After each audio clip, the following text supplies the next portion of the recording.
la sargenta Manuela de Nanahuá, la grandeza de ser hermanos. Ella, de tan solo 17 años, quería entrañablemente a su hermano, llamado Juan Villalba, quien fue convocado a las armas, esto cuando la sombra de la guerra se cernía sobre la sociedad paraguaya en 1932, durante la Guerra del Chalco, conflicto que se libró entre Paraguay y Bolivia. Juan, su hermano, tenía 18 años y debía marchar al frente a defender a su patria. Tiempo después de su partida, la madre de Juan y Manuela enfermó de gravedad, por lo que le solicitó a Manuela que le hiciera llegar un mensaje a su hermano, deseando verlo antes de morir. Manuela sabía que las comunicaciones eran escasas y una carta hubiese sido casi imposible que llegara a tiempo, por lo que ella decidió enlistarse como soldado. Su madre intentó disuadirla de ello, pero ella estaba ya decidida. Cortándose el cabello y consiguiendo un uniforme de soldado, se presentó a las armas, donde fue examinada por un médico que solo les aplicaba vacunas, pero no había un examen físico exhaustivo, debido a la gravedad de la situación bélica. Después de ello, fue enviada al estadio, que era donde se aglutinaban los soldados que iban a ir al frente, donde se les entregaron pertrechos y se les enseñó a manejar las armas, y de ahí se les enviaba al frente.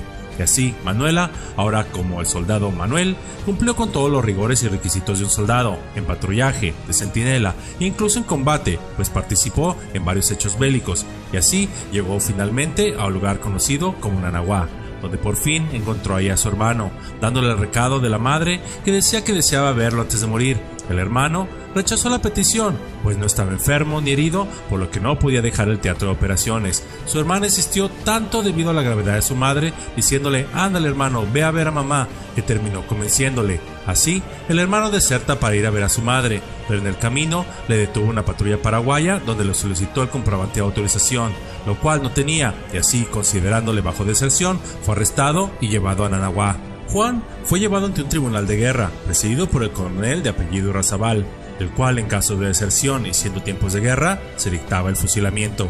Su hermano Juan así fue sentenciado a morir, poniéndole en el paredón, y cuando estaba a punto de ser fusilado, Manuela, quien era parte del regimiento y estaba mirando cómo preparaban a su hermano soldado para matarlo, dio un paso al frente y gritando dijo: «Quien debe ser fusilado soy yo, no mi hermano». Y así le contó al coronel que ella fue la que le había convencido de que desertara, por lo que le pide que se le fusile en lugar de su hermano. El coronel acepta, y cuando ésta ya está en el paredón, el hermano le suplica al coronel por la vida de su hermana, diciéndole que no le maten, porque él no es él, sino ella. El coronel Irrazabal estaba tan asombrado que simplemente no creía esta ya tan confusa historia, por lo que solicita a un médico una revisión, donde se comprueba que efectivamente era Manuela y no Manuel. Y no solo eso, sino que además seguía siendo doncella sin ser tocada por ningún hombre. El coronel, profundamente conmocionado por esta historia y ver el profundo cariño entre estos hermanos, que incluso en tiempos de guerra no se separaban, suspende inmediatamente la orden de ejecución, absolviéndoles y además les asciende de grado, logrando Manuela convertirse en sargento. Al hermano se le da el permiso para ir a ver a su madre por el tiempo que fuese necesario, además reincorporándolo en las filas militares, también con una promoción militar. Y a Manuela se le envía sanidad, es decir, el Ministerio de Salud, con el siguiente pase que decía: el soldado Manuel Villalba tiene permiso de este comando para bajar y permanecer en la capital por tiempo indefinido. Motivo: cambio de sexo. Firmado: Irrazabal, coronel. En realidad no se había cambiado de sexo, pero era mujer. Al llegar a la ciudad de Asunción, se armó todo un alboroto entre la población, pues la noticia ya había corrido como reguero de pólvora y además ella arribó vestida aún de soldado. El amor por su hermano le había salvado la vida a ambos.